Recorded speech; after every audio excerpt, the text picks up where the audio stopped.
আজকের এই ক্লাসটাতে সবাইকে স্বাগত জানাচ্ছি। আজকে আমরা শিখব হ্যাভ ভার্বের নেগেটিভ ইন্টারোগেটিভ সেন্টেন্সের গঠন। তো আমরা হ্যাভ ভার্বের নেগেটিভ ইন্টারোগেটিভ সেন্টেন্সের গঠন শিখব। তো নোট বলে আমরা আগে লিখে নিচ্ছি। নোট কাকে বলে বা চেনার নিয়ম, অর্থাৎ হ্যাভ ভার্বের নেগেটিভ ইন্টারোগেটিভ সেন্টেন্স বাংলা বাক্যকে কী করে চিনব যে এটা হ্যাভ ভার্বে নেগেটিভ ইন্টারোগেটিভ সেন্টেন্সে আছে, সেই চিহ্নটা বোঝার জন্যে আমরা এখন এই কাকে বলে এই বাচিনার নিয়মটা শিখে নেব। নিয়মটা হচ্ছে, হ্যাভ ভার্বের যে বাংলা বাক্যে প্রশ্নবোধক এবং না বোধক দুটি চিহ্ন বা শব্দ থাকে, অর্থাৎ প্রশ্নবোধক শব্দ হচ্ছে কি, আর না বোধক শব্দ তো না বা এই যে দুটো শব্দ, একটা কি আর একটা না, এই শব্দ দুটোই থাকবে, সেইরূপ বাংলা বাক্যকে আমরা নেগেটিভ ইন্টারোগেটিভ বা প্রশ্নাত্মক না বোধক বাক্য বলে চিনতে পারি। প্রশ্নাত্মক না বোধক, প্রশ্নাত্মক না বোধক অর্থাৎ প্রশ্নও থাকবে আবার নাও থাকবে, সেই জন্যে আমরা বলছি প্রশ্নাত্মক না বোধক। অর্থাৎ কী বলা হলো, যে হ্যাভ ভার্বের যে বাংলা বাক্যে প্রশ্নবোধক এবং না বোধক দুটি চিহ্ন বা শব্দ থাকে, সেইরূপ বাক্যকে আমরা নেগেটিভ ইন্টারোগেটিভ বা প্রশ্নাত্মক না বোধক বাক্য বলে চিনতে পারি। এটা হচ্ছে চেনার নিয়ম। চিনতে গেলে আমাদের খেয়াল করতে হবে যে ওই বাংলা বাক্যটার মধ্যে কি এবং না এই দুটো শব্দ বা চিহ্ন আছে কিনা। যদি থাকে তাহলে আমরা বুঝতে পারবো যে এটা হ্যাভ ভার্বের নেগেটিভ ইন্টারোগেটিভ সেন্টেন্স বাক্য। তো এবার আমরা গঠনে আসছি। গঠন, এরূপ বাংলা বাক্যকে ইংরাজিতে ট্রান্সলেশন করতে হলে, অর্থাৎ আমরা তো বাংলা বাক্যটাকে ইংরাজিতে ট্রান্সলেশন করব, তাই এটা আমরা লিখে রাখছি যে এরূপ বাংলা বাক্যকে ইংরেজিতে ট্রান্সলেশন করতে হলে বলে একটা ড্যাশ দিচ্ছি। এই যে নিয়মগুলো হবে, সূত্রগুলো, সেই সূত্রগুলো আমরা পরপর এখন লিখে নেব এবং শিখেও নেব। তো 1 নম্বর, প্রথম রোমান 1-এ প্রথমে সাবজেক্ট ও টেন্স অনুসারে হ্যাভ ভার্বের রূপটি বসাতে হবে। অর্থাৎ এখানে আগে দেখে নেব যে বাক্যটা, বাংলা বাক্যটা যেটা থাকবে সেটা তো আমরা আগে ভেঙে নেব। সাবজেক্ট পার্ট, তারপরে অবজেক্ট 1 2 3 ভার্ব পার্ট।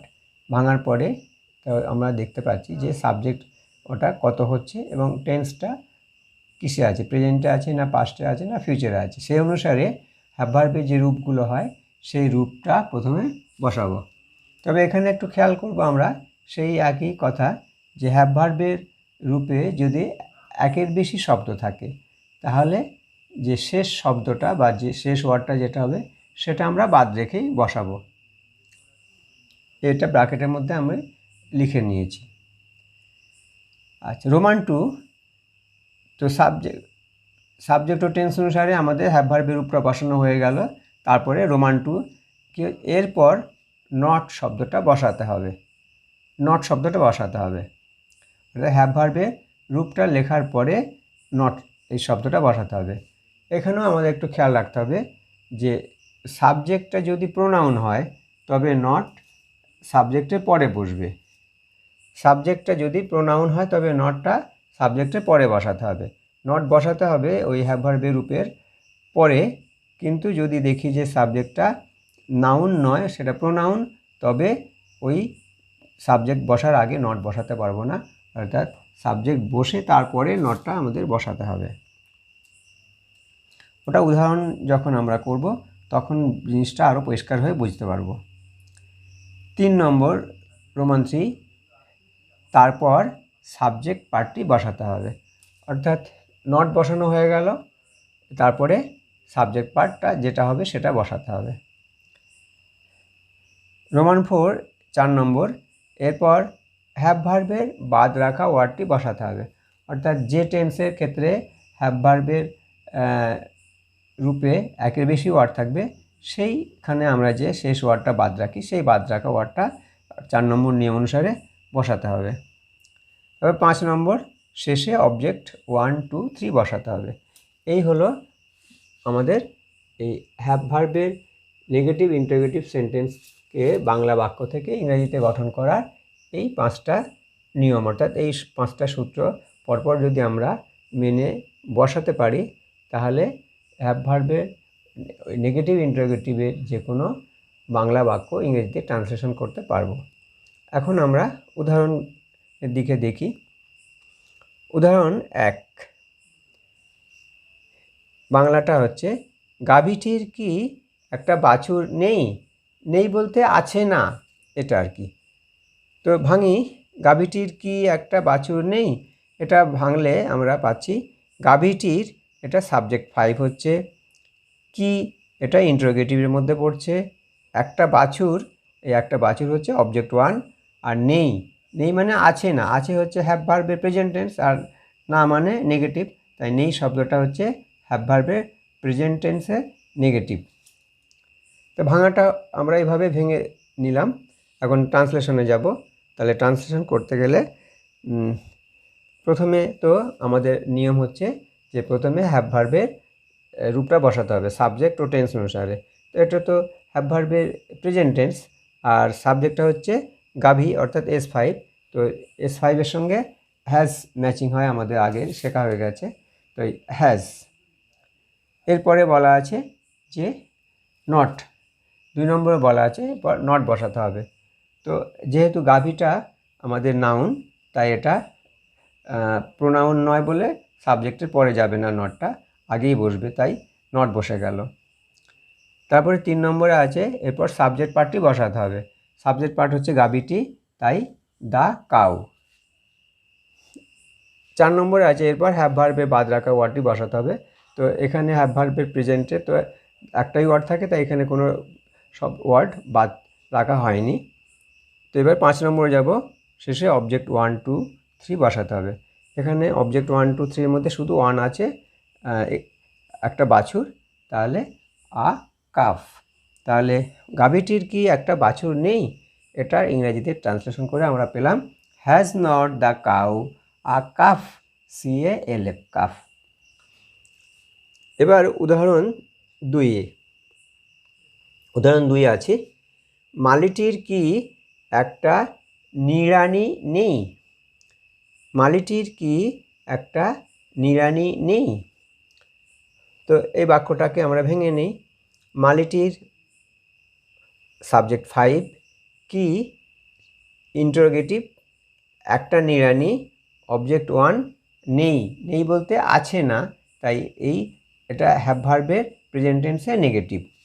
তাহলে মালিটির হচ্ছে সাবজেক্ট 5, কি হচ্ছে ইন্টারোগেটিভ, একটা নিড়ানি হচ্ছে অবজেক্ট 1, আর নেই হচ্ছে হ্যাভ ভার্বের প্রেজেন্ট টেন্সে নেগেটিভ। তাহলে এটা এখন যদি আমরা ইংরেজিতে ট্রান্সলেশন করি, তাহলে ওই নিয়ম যে প্রথমে সাবজেক্ট ও টেন্স অনুযায়ী হ্যাভ ভার্বের রূপটা বসাতে হবে। এখানে টেন্স হচ্ছে হ্যাভ ভার্বের প্রেজেন্ট, হ্যাজ হ্যাভের যেটা থাকে ওদের রূপ, আর সাবজেক্ট হচ্ছে মালি, তাহলে মালি S5-এর সঙ্গে হ্যাজের ম্যাচিং থাকবে, তাই হ্যাজ। মালি এখানে নাউন, তাই হ্যাজের পরে নট বসে গেল। তারপরে বলা আছে যে সাবজেক্ট পার্টটি বসাতে হবে। সাবজেক্ট পার্ট এখানে হচ্ছে মালি, তাহলে দ্য গার্ডেনার। এরপরে 4 নম্বরে হচ্ছে হ্যাভ ভার্বে বাদ রাখা ওয়ার্ডটি বসাতে হবে, কিন্তু এখানেও হ্যাভ ভার্বের কোনো ওয়ার্ড বাদ রাখার নেই, তাই আমরা সরাসরি 5 নম্বর নিয়মে চলে যাব। 5 নম্বরে বলা আছে শেষে অবজেক্ট 1 2 3 বসাতে হবে। এখানে অবজেক্ট 1 2 3-এর মধ্যে শুধু অবজেক্ট 1 আছে, একটা নিড়ানি, একটা নিড়ানি নিয়ে নিচ্ছে হো, তাহলে আ হো। তাহলে মালিটির কি একটা নিড়ানি নেই? হ্যাজ নট দ্য গার্ডেনার আ হো, HOE, হো, ওটা আমরা নিড়ানি যেটা বলি। আবার বলছি, মালিটির কি একটা নিড়ানি নেই? তাহলে এটা ট্রান্সলেশন কী হলো, হ্যাজ নট দ্য গার্ডেনার আ হো। 3 নম্বর উদাহরণটা আমরা লিখছি, আমাদের কি একটা বড় বাড়ি ছিল না? আমাদের কি একটা বড় বাড়ি ছিল না? তো এটা আমরা ভেঙে নিচ্ছি। ভেঙে নিলে আমাদের এটা সাবজেক্ট টু কি ইন্টারোগেটিভ একটা বড় বাড়ি, অবজেক্ট ওয়ান ছিল হ্যাভ ভার্বে পাস্ট টেন্স আর নাটা নেগেটিভ।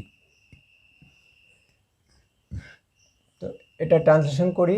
ট্রান্সলেশন করলে আমরা প্রথমে সাবজেক্ট ও টেন্স অনুসারে হ্যাভ ভার্বের টেন্স অনুসারে, তাহলে সাবজেক্ট হচ্ছে S2 আর হ্যাভ ভার্বের টেন্স হচ্ছে পাস্ট, হ্যাভ পাস্ট। তাহলে হ্যাভ ভার্বের পাস্টের রূপ হচ্ছে একটাই আছে হ্যাড, তাহলে প্রথমে হ্যাড বসিয়ে নিলাম।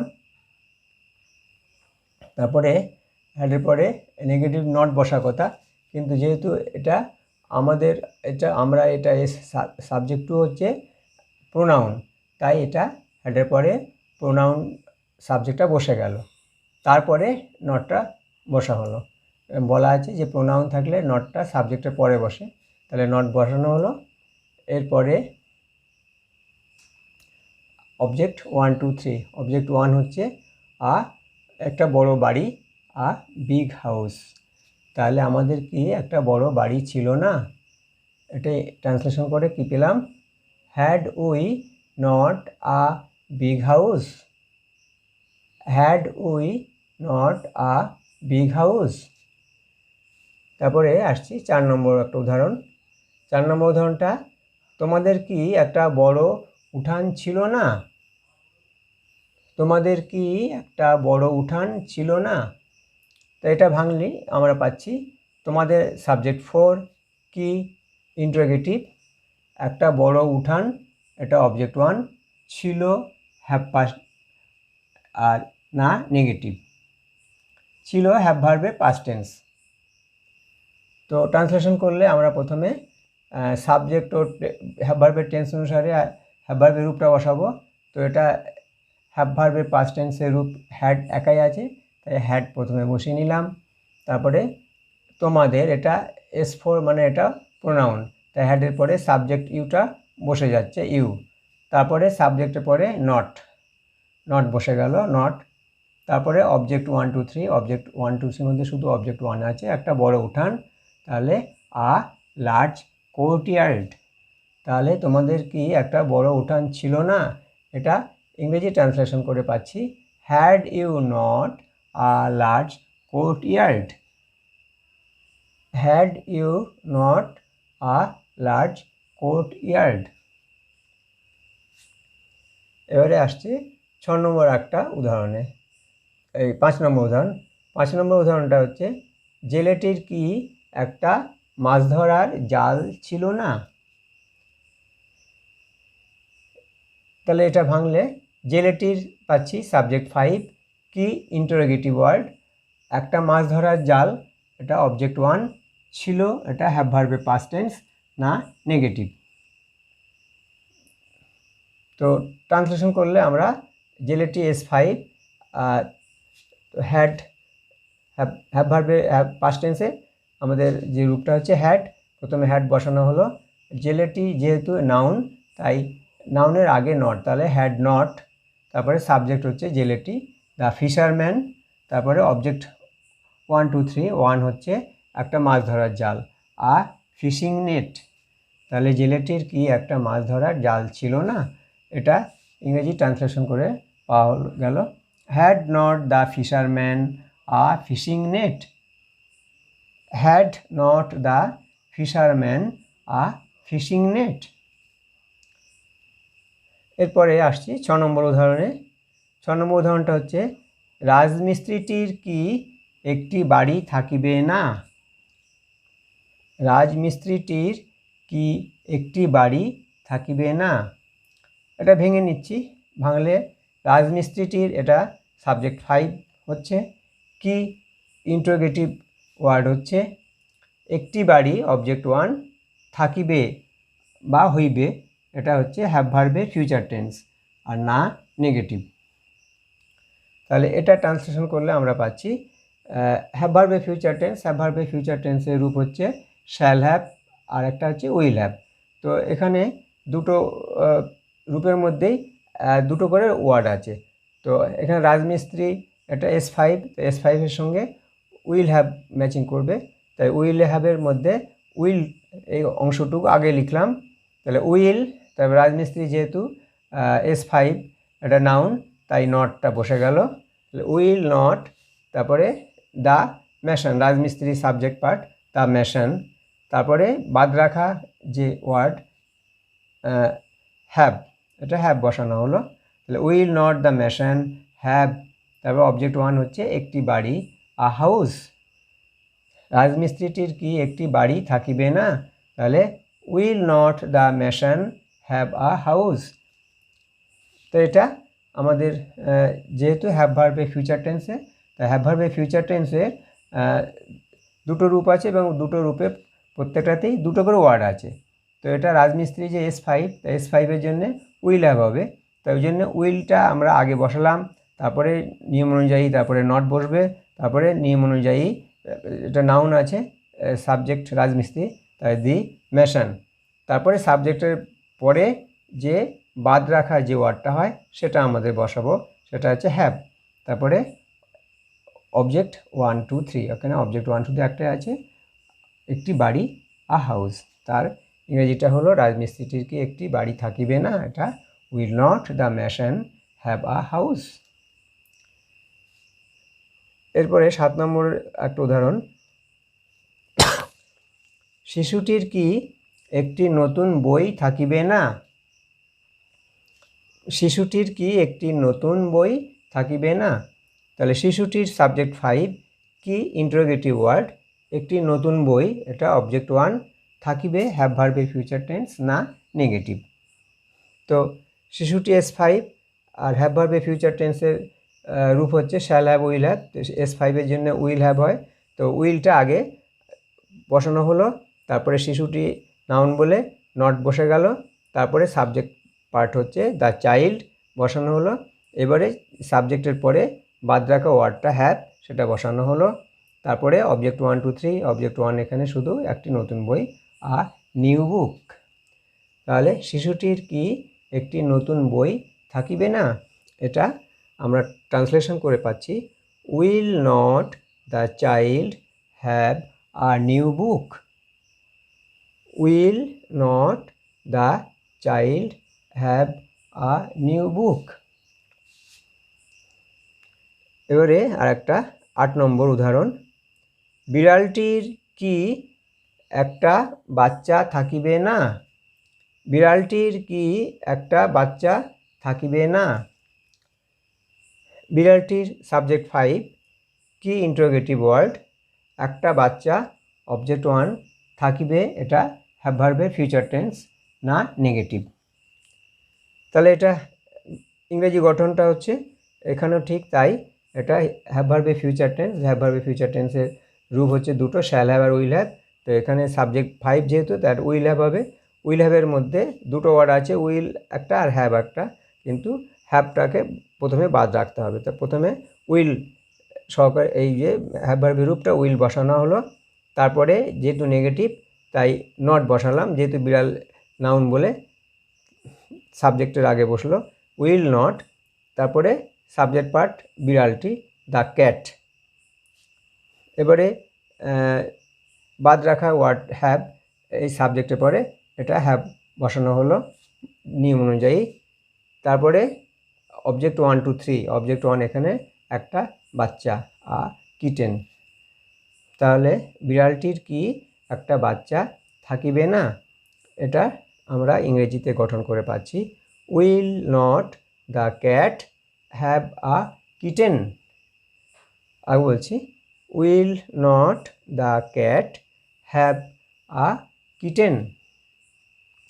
আমরা সরাসরি এই 8টা ট্রান্সলেশন অর্থাৎ বাংলা বাক্য লেখালাম এবং এর ইংরেজি গঠনটা এখানে আমরা করলাম, এরপরে নিজেরা কিছু লিখে নাও, আমি বলি সেগুলো নিজেরা এই নিয়ম ধরে, অর্থাৎ যে 5টা নিয়ম আছে সূত্র, সেই সূত্রগুলোকে ফলো করে নিজেদের এইভাবে ভেঙে ভেঙে ট্রান্সলেশনগুলো করবে। চাষিটির কি একটি ফসলের জমি ছিল না,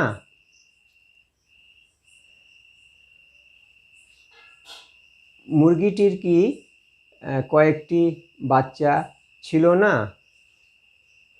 তোমাদের কি একটি ধান ক্ষেত আছে? আছে না?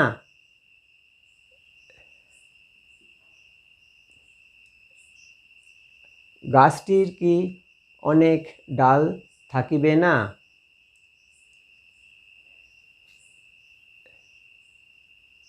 লোকটির কি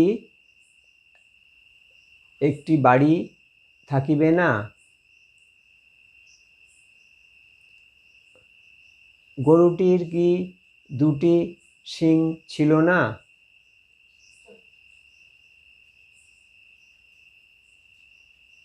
আমাদের কি একটি বন্দুক ছিল না?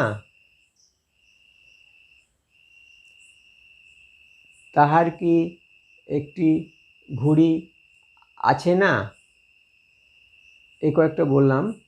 তাছাড়া নিজেরা এভাবে মনে করে নিজের থেকে তৈরি করবে, বাংলাগুলো তৈরি করে তার এইভাবেই ভেঙে নিয়ে নিয়ম অনুসরণ করে ট্রান্সলেশন করবে, তাহলে সেগুলো নির্ভুল হয়েই তোমরা লিখতে পারবে। আজকে এই পর্যন্ত রাখছি। সবাই ভালো থেকো।